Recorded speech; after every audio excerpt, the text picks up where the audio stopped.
We talked earlier that most offensive plays get to the first or second, sometimes the third option, don't they? And then bam, shot's up. Out of bounds plays usually go to only the first or second option, or they go to the very last option, which typically, the ball's being taken out here. You guys should have seen this enough.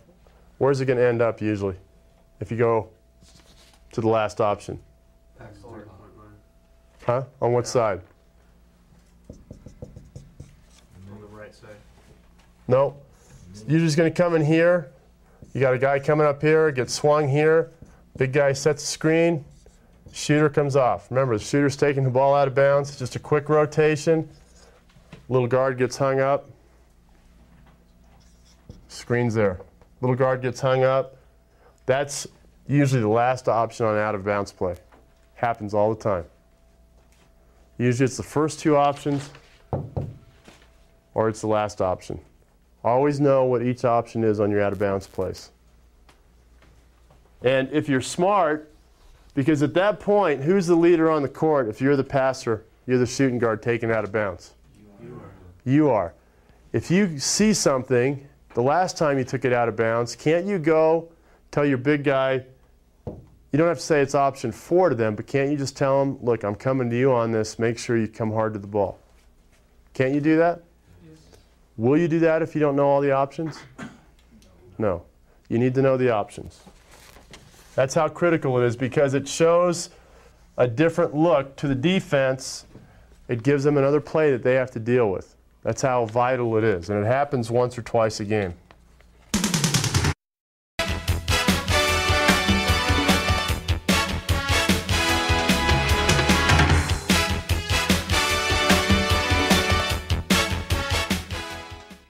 Shooting guard can be a leader without saying anything, just by being able to have the confidence to hit a big shot. You agree with that? Point guard fouls out.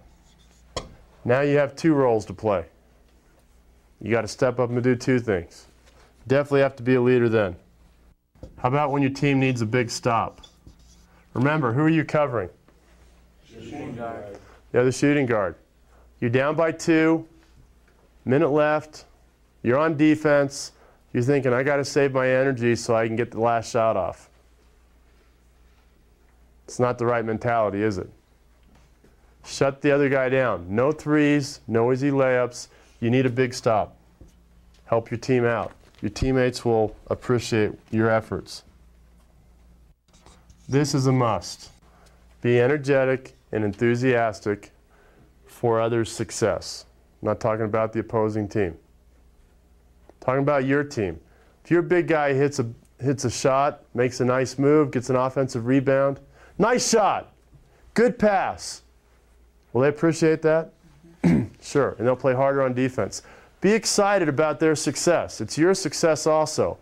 Part of the reason it is your success is going to make it easier for you to shoot the next time, because they're going to start worrying that someone's going to score on them. They won't double as quickly.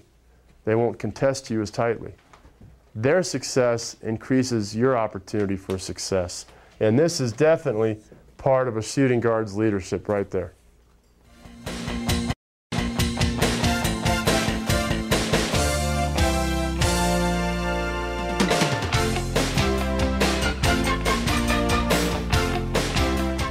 On offense, the area that you're going to play in most often is going to be really relegated to somewhere around here in the blue lanes. That's your predominant area of existence and domination, unless you're down screening for somebody and unless the coach has you post up once in a while. But that means that 80% of your practice for skills on your own should be somewhere in those areas. And again, we're talking about jump shots, catch and shoots, shots out of triple threat. And jump shots involve getting down here into the garbage pit area, right? We talked about this before. You want to get deep enough to where the defender will come at you, but if you're up here, not only is this a 40% shot, you're not going to draw the big guy. If you get one step below the foul line here, you're going to draw the big guy, and if you don't, it's a 60% shot. Just by being intelligent, you can increase your opportunities for points. When you're on the break, what you're going to end up being involved in predominantly are all these areas in here. Why is that? Because you're going to run the fast break. We talked about lanes 1, 2, and 3. Here's lane 2. Here's lane 1. Here's lane 3. You're going to have to fill the lane coming down through the gate. You might have to run the fast break. You might have to fill the lane. Typically, you're not going to end up in here a lot unless you're doing one thing on offense, which is what? Finishing, or one thing on defense, which is what? Protecting the basket. So those are the majority of your areas of operation, offensively and defensively.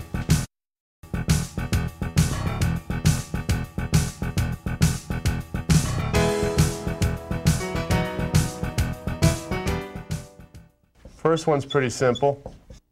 You're a shooting guard. And we're talking about threes.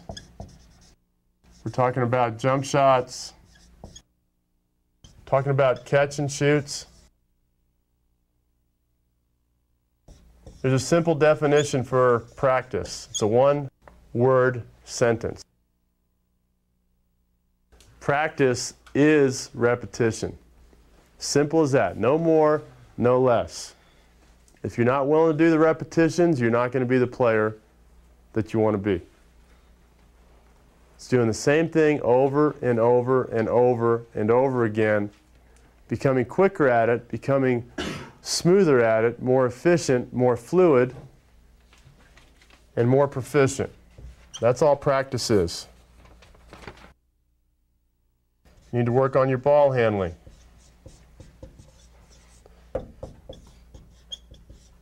On defense, you need to work on fundamental containment. What does that mean? We talked about it. No threes, no layups. Stay on your feet so you don't get beat. You have to have confidence and want to shoot the ball. Now, there's an old saying in basketball, and it works like this. If you don't have confidence, the way to get it is to practice. Practice leads to confidence. Confidence leads to success. And success leads to what? More confidence. And the cycle will continue. But it all starts, develops, and begins with practice.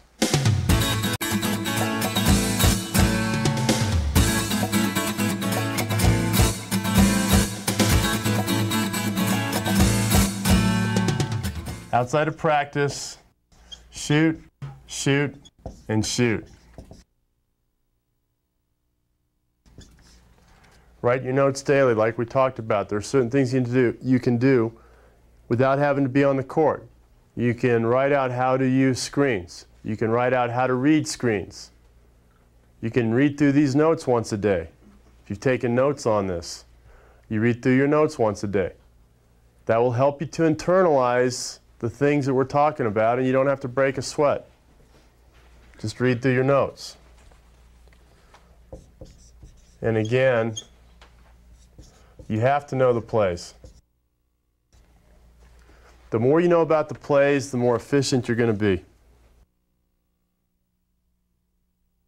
Off season, what's the number one thing you need to do? Not hard to guess, is it? Second thing you need to do is devote an hour a day to your two weakest areas of basketball.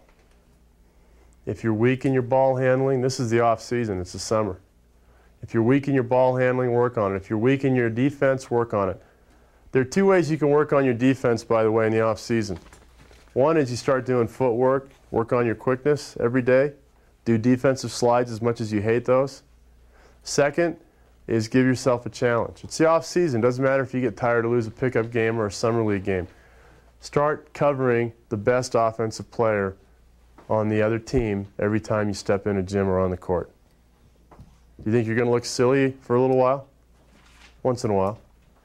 But that is the best way to become a great defensive player, because you'll learn more from doing that than being thrown to the wolves when the season starts and getting in foul trouble.